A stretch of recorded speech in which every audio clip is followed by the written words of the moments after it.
half per bushel. For more news from the Markets Farm News team and expert analysis from Bruce Burnett and Mike Jubinville, go to marketsfarm.com. That's a look at the ICE futures and the Chicago markets for Friday morning, October 4th. For Markets Farm in Winnipeg, I'm Glenn Halleck. As the calendar winds down, we're winding up the savings on your favorite color, True Blue. During the True Blue sales event going on right now at Butler Farm Equipment in Fort St. John, take advantage of 0% financing, cashback options, and other year-end specials on select new Holland tractors, hay and forage products, and material handling equipment. Get in on all the True Blue savings now at Butler Farm Equipment in Fort St. John. Hurry in. Deals end when the year does, on December 31st. For commercial use only, customer participation subject to credit qualification and CNH Industrial Capital Canada Ltd approval. Standard terms, conditions, and other restrictions apply. Down payment may be required. The opinions expressed during this show do not represent those of this station. If you've missed any of this show, you can follow the podcast at energeticcity.ca. Now, an in-depth look at the news and information shaping our community. This is Moose Talks with your host, Doug Craig, on Moose FM. Hey, welcome to Moose Talks, a brand new community affairs program we're going to do here on Moose FM. You can also stream it live on energeticcity.ca's Facebook page, the Moose FM Facebook page, and the energeticcity.ca YouTube page as well. Lots of ways to get in on it. In our inaugural episode, we're going to be joined by Bob Zimmer, the former two-term MP for our riding. He is running for a third term for the Federal Conservative Party. We'll be talking to him first, and then we'll be joined by the Liberal candidate who is also running in this federal election in our riding. Her name is Mavis Erickson. She is representing the Liberal Party.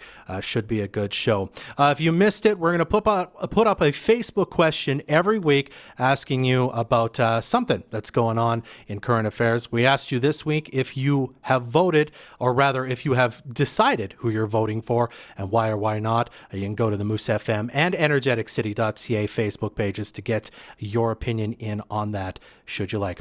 All right, we're going to be talking to Bob Zimmer up first in just a few minutes, right after this on Moose Talks on Moose FM. Winter's coming. Ernie Sports Experts has what you need with the brands you love and a free gift card. That's right. When you spend $250 or more on regular priced outerwear, get a free $50 gift card. Spend $500, get a free $100 gift card. Columbia, North Face, Burton, Arc'teryx, Helly Hansen, Orage, DC, Patagonia, Roxy. Get ready for winter and get a free gift card only at Ernie's. Ernie's Sports Experts. Ernie's. 30 years. That's how long Homesteader Health Foods has been a part of our community. So we're helping them celebrate. Join Moose FM live on location at Homesteader Health Foods this Tuesday from 11 to 3 for plenty of amazing specials and deals, including 20% off store-wide all day. Meet the team, ask questions, and save on items to help you feel good for life. Homesteader Health Foods, corner of 97th Ave and 100th Street. Find them on Facebook or visit homesteaderhealth.com. It's turkey time. Hi folks, it's Happy Frank from Happy Trails RV. Now's the time to buy and save big with up to $2,000 cash back on all remaining new 2018 and 2019 RVs. And with Thanksgiving just around the corner, we're even going to throw in a turkey. And we're sure happy about that. Sale ends October the 14th, so hurry in and save big with our year-end clearance sale. Indoors at North Grand Prairie, and sure we're happy about that. Gobble, gobble. Looking for new eyewear or sunglasses? Save time and money when you visit Merwin Optical. Select frames and sunglasses are half price while quantities last. Drop in and see new collections from Oakley, Ray-Ban, Red Bull, Calvin Klein, and others. And for the active kids, try Super Tough Nano frames. Receive free sight tests with the purchase of glasses. Sight tests for adults 19 to 64. All year long, save 50% off second sets. Perfect for getting your prescription sunglasses or computer glasses. Direct billing to most insurance plans. For all the latest in eyewear, see Merwin Optical. It's turkey time. Hi folks, it's Happy Frank from Happy Trails RV. Now's the time to buy and save big with up to $2,000 cash back on all remaining new 2018 and 2019 RVs. And with Thanksgiving just around the corner, we're even going to throw in a turkey. And we're sure happy about that. Sale ends October the 14th, so hurry in and save big with our year-end clearance sale. Indoors at North Grand Prairie, and sure we're happy about that. Gobble, gobble. Watch this show live on Facebook. or download the podcast at energeticcity.ca. Welcome back to Moose Talks. As I said beforehand, we are going to be joined now by Bob Zimmer, the two-term MP and candidate for the Conservative Party right here in our riding. Bob, how you doing? Pretty good. How are you? Can you hear me fine? Oh, yes, we can definitely hear you. Thanks so much for taking some time out of your schedule to do this for us. No problem. All right, Bob. Well, obviously the energy industry is a huge driver of the economy in the Peace region and, elsewhere throughout Western Canada and really the country at large. And we know that you and the party are pro-pipeline, but what else will the Conservative Party do and you in terms of keeping the energy industry moving in the Peace and Western Canada? Yeah, I think it's a continuation of what we did in 2011 to 2015. We need robust environmental checks on projects, but we also need to make sure that we have timely approvals. So, we've already, said what we were going to do about the corridor that goes from coast to coast that we're proposing, that we really want to be energy independent as a country by 2030. And that means using British Columbia and Alberta oil in the east instead of Venezuelan or Saudi Arabian oil. So it's just more of that mindset. We need to get it done. And look forward to seeing that happen. LNG is a good story for us environmentally and as a resource to develop. It benefits our riding up here. We hope to get Fort Nelson gas coming down into the system as well to help that region of the country to be participants in that economy. And just to continue with that mindset, we understand concerns about the environment, but we also understand we need to balance that with also having an economy so people have roofs over their heads and foods on their tables. We think we can do both. We have a great environmental story to provide natural gas to China to reduce their emissions. And again, we think we're a standalone as a party that believes that we can do both. I see. All right. Now, moving to the lumber industry now, we've heard repeatedly this summer about lumber mills closing in BC and in the northeast quarter of the province here.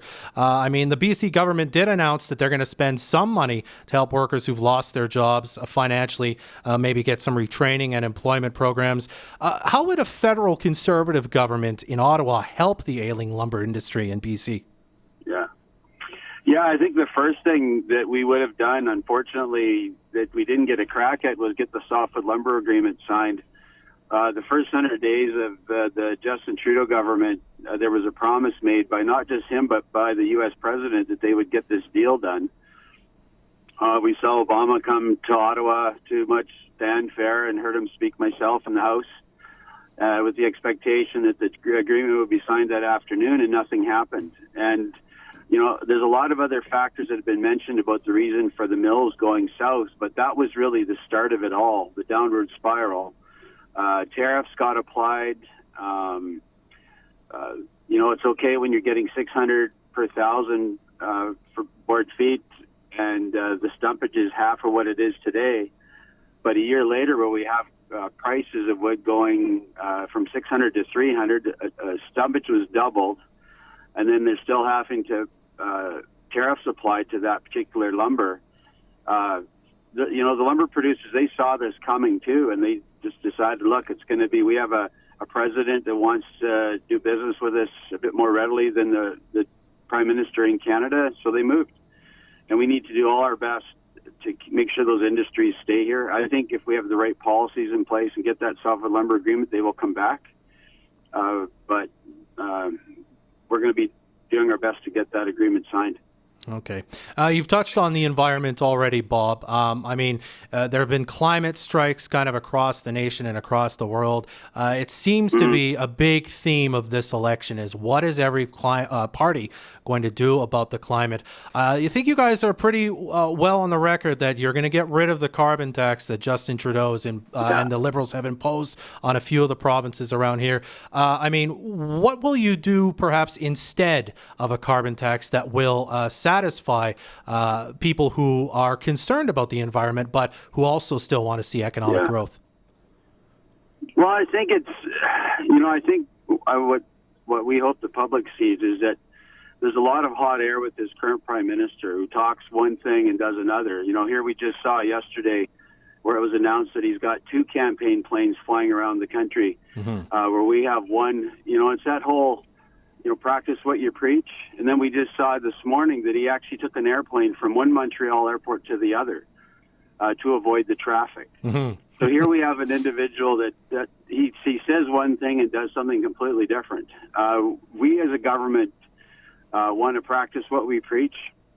And so instead of, we actually support the Paris climate, the targets that we had agreed to them even in 2011 under Stephen Harper.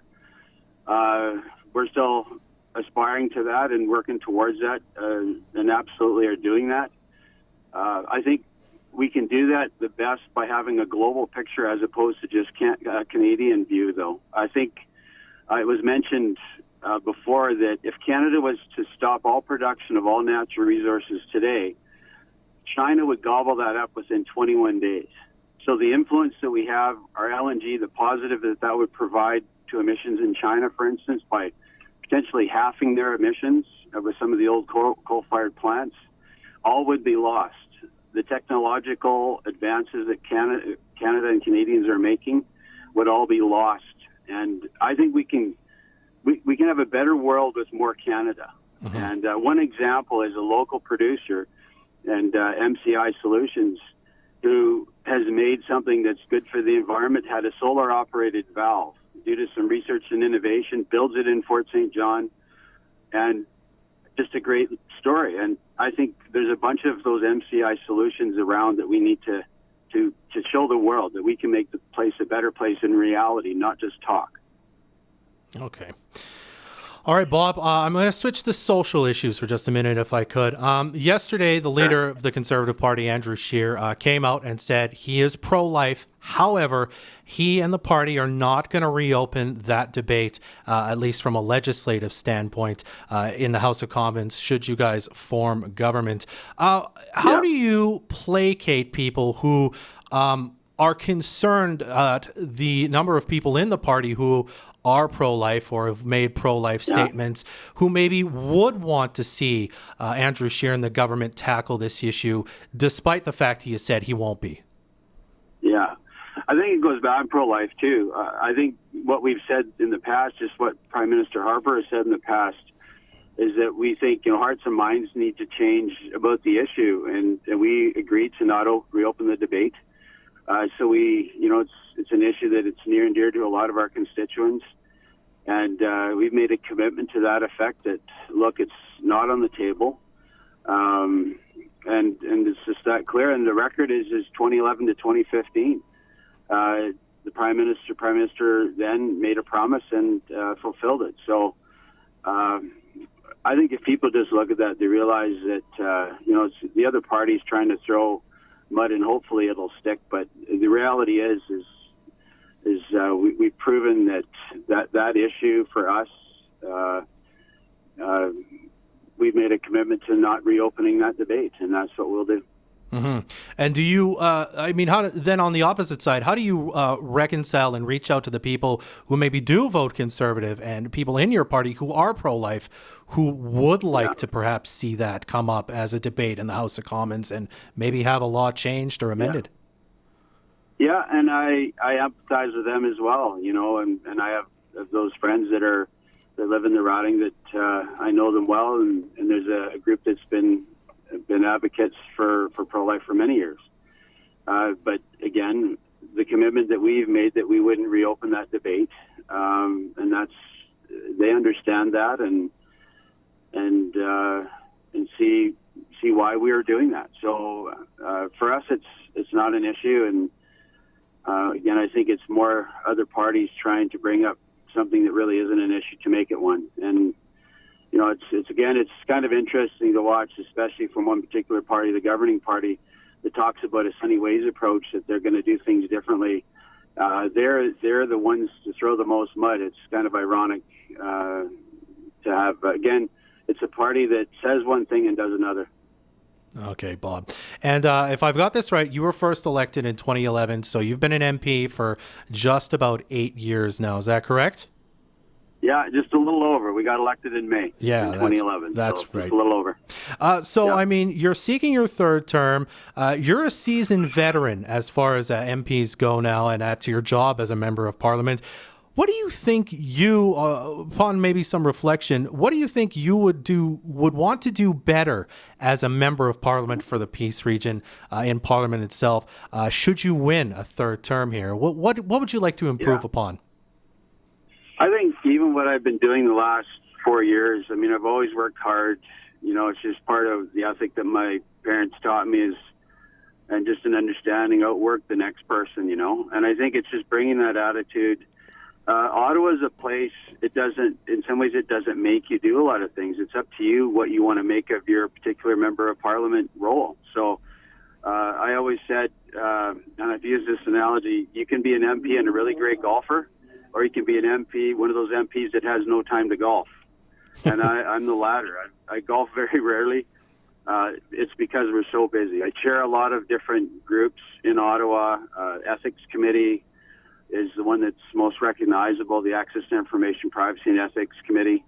And then I also co-chair the Parliamentary Outdoor Caucus, which deals with hunting and angling, and chair the BC Yukon Caucus. And so I keep very busy. But your question was, how can we do a great job? And I think it's being present there, being there for the little things, so-called, for constituents. You know, I just had a constituent that had a major issue in another country.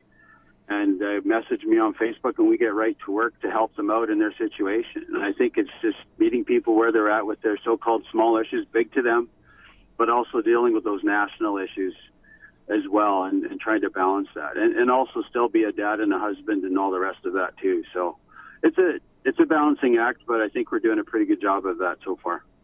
All right, Bob, we're going to have to leave it there for today. Thank you so much for joining us. Yeah, thanks for the time, and make sure everybody gets out to vote for the 2019 election, either in the advanced polls or October 21st itself. So appreciate your participation. Absolutely. Bob's definitely right there. Okay, thanks so much, Bob. All right, again, Bob. Bob's running for the Conservative Party in the upcoming federal election. He's a two-term MP seeking his third term. All right, we're going to be joined by Mavis Erickson, who's running for the Liberal Party in our riding, up next on Moose Talks. Did you know that anyone over the age of 55 is eligible to participate in the 55 Plus BC Games? We are celebrating the Games by offering a series of triad sports, and it all starts with darts at the Legion on October 6th from 6:30 p.m. to 8:30 p.m. This session is free, so you've got nothing to lose. Who knows? This could be the start to your BC Games career. No registration needed. Just stop by, play some games, and enjoy a light refreshment. For more information, please contact recreation@fortstjohn.ca. We're hosting the games. The games? What games? The BC Winter Games. The biggest multi-sport event in the province. 1,800 participants and 15 different sports. It's kind of a big deal. Wow, that is a big deal. How can I get involved? We need 2,000 volunteers to make it happen. There are opportunities everywhere to get involved. Where can I sign up? Online at bcwintergames.ca or call 778-715-2020. If you're looking for hassle-free internet services, call the Peace Region Internet Society today. With coverage throughout most of the Peace, PRIS can get you connected quickly without the hassle of contracts or bundles. Visit PRIS.ca or call 1-800-768-3311 for more information. Ryerson Contracting, proud to be a sponsor of local sports. Ryerson Contracting, specialists in pipeline and facility construction, turnaround, and maintenance. Let Ryerson Contracting's combination of quality personnel and equipment complete your next job with safety and integrity. Call 785-0515. Our community first. This is Moose Talks with Dub Craig on Moose FM.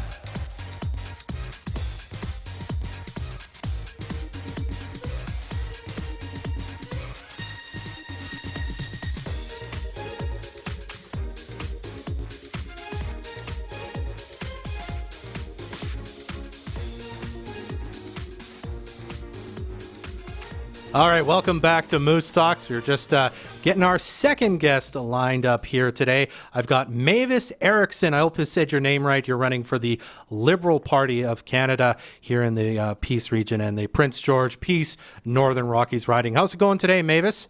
Oh, it's going good. That's good. I'm saying Mavis, right? Correct? Yep, that's correct. Excellent. All right, Mavis. Well, you're not really that well known to us up here in the piece yet, as far as I know. Why don't you tell us a bit about yourself? Why did you decide to run for election for the Liberal Party? Well, I really appreciate all the things that the Liberals have done in the last 4 years. Mm-hmm. My background is as a lawyer. I've worked in Prince George. I have a Bachelor of Arts degree in history and a Bachelor of Laws degree, both from UBC, and I have a third degree in law as well, a Master of Laws from Harvard Law School. And I have worked in a garden variety of jobs, including being the tribal chief of the Carrier-Secondary Tribal Council from 1997 to 2003. I've worked as an advocate for missing and murdered women, both in my spare time and also as a Highway of Tears coordinator for the Carrier-Secondary Family Services. And I've also been in a film called The Highway of Tears. It was produced by a local here in Prince George, Matt Smiley. He lives in Los Angeles. So he produced a film with regard to missing and murdered women as well. I see. Okay. So that's a bit about my background. I'm a member of the Frog Clan. I'm a Dakas woman, and I have 8 siblings, and I have 4 children. Okay. You come from a big family then, hey? Yes. All right. So you're very well credentialed. You've done a lot of things. What is it you think that you bring because of those things to being a member of Parliament? What makes you worth voting for as opposed to a different candidate? Well, I think that I have a good background to do the job and a very good understanding of the law. I think I also have a good loud voice for the North. I think that we have a lot of wealth. We sit on a huge, vast, rich resources, and we don't benefit in the North. We have no public transportation in the North, for instance. We don't even have a Greyhound bus service anymore. And we need to link our communities. All the northern communities don't have a link. You can't hop on a bus to go to Fort St. John. You can't hop on a bus to go to Dawson Creek from Prince George. It's crazy. And the lower mainland, we hear about them. They have public transport everywhere. They have trains, boats, planes, the whole works. And every time public transit is discussed, it's about in the bigger cities. And yet here in the North, we have nothing. And so people are hitchhiking around, for instance. Yeah. Yeah, and I mean, it certainly would be a safer way to travel, which I believe has come up as, maybe one of the many reasons that, there's perhaps so many missing and murdered Indigenous women along the Highway of Tears. Does that mean then as a MP, you would be advocating for getting federal dollars to perhaps improve, and I guess implement in principle, a bus service that would service the Peace and the northern kind of Rockies area from Prince George?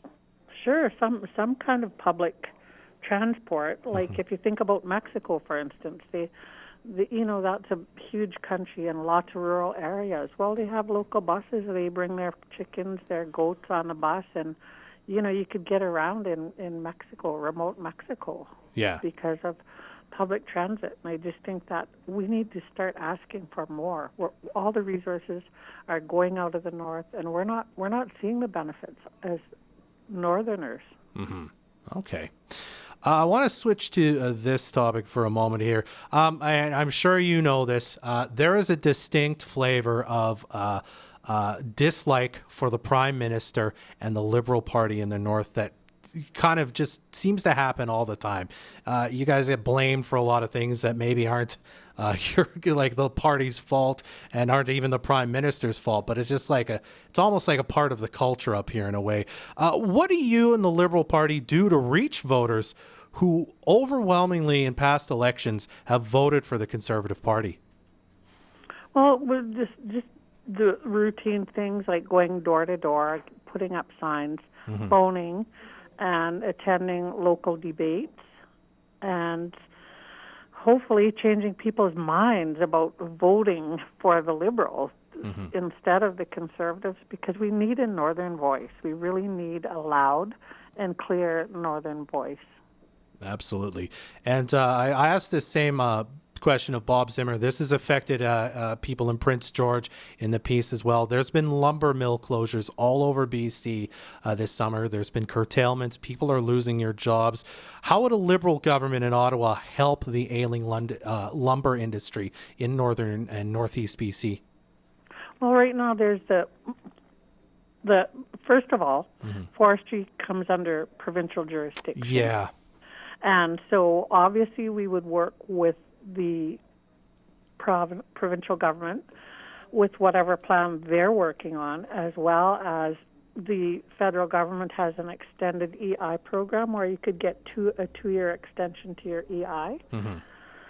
So there's various things like that, but basically the province also has to diversify, and start getting education for different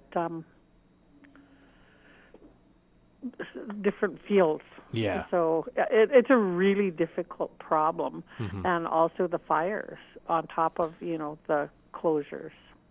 Yeah, which have devastated much of the province over the past 3 years. So would you then, as an MP, even though, as you said, it is technically provincial jurisdiction forestry falls under, then try, as you say, to work with the provincial government, to advocate with the provincial government to say, hey, you guys, you got to help us out with this, maybe even more than you already are? Yes. Besides planting 2 billion trees, right? Yeah. you would like to see that, more trees planted? Well, that Prime Minister has promised that there would be 2 billion trees. That's right, he did. It slipped my mind for a moment. Yeah. Okay, perfect. Well, Mavis, thank you so much for joining us today, and I wish you very good luck in the upcoming election. Yes, I just urge all your listeners out there to vote Liberal and get a woman's voice for the North out into Ottawa, and I will be their voice in Parliament in Ottawa. Absolutely. Thank you so much for joining us, Mavis. Vote Liberal. All right. Once again, that was Mavis Erickson, the Liberal candidate for the seat in the riding in the upcoming federal election. Well, that does it for this first episode of Moose Talks. Hope you enjoyed it. I did want to remind you, though, that these candidates and others will be all at the All Candidates Forum in Fort St. John this coming Thursday, October 10th at the Lido Theatre. Doors open at 6:30 for a meet and greet, and the forum itself starts at 7:30, should wrap up around 9 o'clock. Candidates will be asked to answer questions from Fort St. John and North Peace residents. You can contact us here at Moose FM or energeticcity.ca or the Lido directly with your questions. Just make sure you include your full name, location, and who you wish to address your question to. A selection of these questions will be put to the candidates at the forum. You can also watch the forum live over on energeticcity.ca on the Facebook page as well. Forum is sponsored by the BC Northern Real Estate Board and the Lido Theatre in support from the Fort St. John District Chamber of Commerce. We'll be back next Friday at this time. Please join us. Moose Talks is produced by Tracy Teeves with studio production by Serena Descher. Executive producer is Adam Rayburn. And I'm Dub Craig. Keep being awesome. Join us next Friday at 10 a.m. for another episode of Moose Talks, a weekly talk show about Fort St. John and the North Peace. This is Moose Country.